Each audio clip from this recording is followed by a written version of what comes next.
وأوفوا بالعهد إن العهد كان مسؤولا وأوفوا بالعهد يعني بلنك أما أحد يعني أوفية وبلنكو أما أحد يعني وحو نقضي مid يعني للسؤال دونه قفل بمانت بلنك أدوك بحضو أما بيع هذا أما قول يعني هذا يعني وحو دونه هذا waxaad ogaataa in yani ballanka ama axdiga uu ahaaday mid yani su-aal doono bal fiiri qof maanta ku dhahay nolosheeda inaadan ka fogaaneyn ballan iga qaad bal fiiri hadalkaas waa hadal weyn xitaa diineen yani ma banaano qof maanta aad ballan adiga ka qaaday in yani ballankaas ugu baxdo ballankaas yani wuxuu doona ha ahaado ama beec ha ahaado ama guur ha ahaado ama yani midka jacaylka qusay ha ahaado tusaale yar aan kuu sheegaya tusaale yar aan kuu sheegaya waxay tahay bal fiiri maanta ilmaha yaryar ee gurigeena jooga weliba yani waxaan ka hadlaa waxay tahay kuwa yani ka yar 8 sano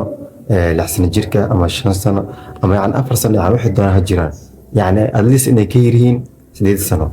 haddii maanta adigoo maanta jaamacad dhiganaya ama noqo qof yani shaqeeya yani waxaa doonta ahaaw haddii maanta gurigaaga kasii bixiso waxaa laga yaabaa in cuniga uu aad kuu jecel yahay haddii maanta adigoo guriga kasii baxaya uu ku dhaho abaay ama aboobe dhinacii keen ama yani busudii keen adigoo yani hadalkiisa tixgelinaya oo jecel waxaa laga yaabaa in madaxa u salaxdo kadibna aad dhahdo waa ballan waan kuu keenaya yani waxaa dhahday waa ballan yani waan kuu keenaya cunigaasi yani ilaa heer yani mustaqbalkiisa uu ka weynaado yani ma iloobayo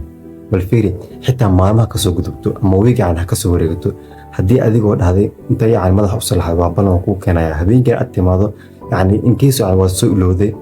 ama yani si kale kugu noqotay waxa laga yaabaa in aadan u keenin asigana uu ku weydiiyo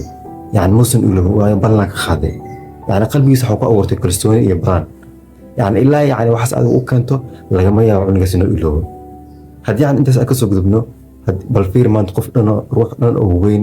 oo 20 sano ka weyn ama yani 15 sano ha jirnaado qof yani qaangaar ah oo Ilaahay subxaanahu wa tacaala weynaystay oo qalbi u yeelay maxayrada yani maskax wuxuu ku fahmo u yeelay inta maanta yani qalbigiisa aad kalsooni ku abuurto bisana يعني بلن كأوفيسو يعني بلن كاس أو بحضر سدو يعني قلبي يسوي نخون كرا سدا يعني مستقبل يسوي نخون كرا ولا ليال بلن كأنه قالنا الله سبحانه وتعالى رنا هانتي بلن كا أكتس وحوين يكتاه الله سبحانه وتعالى عليه وأوفوا بالعهد إن العهد كان مسؤولا وأوفوا بالعهد يعني بلن كأم أحد يعني أوفية وبلن كو أم أحد يعني وحول نخذي بيد يعني للسؤال دونه قفل بمانت بلن كأدق بحضه أما بيع هذا أما قول يعني هذا يعني وحو دون هذا waxaad ogaataa in yani ballanka ama axdiga uu ahaaday mid yani su-aal doono mid yani maalinka aakhiro isweydiin doono walaalayaal aynu ku dadaalno inaynu ilaalino ballanka asalaamu calaykum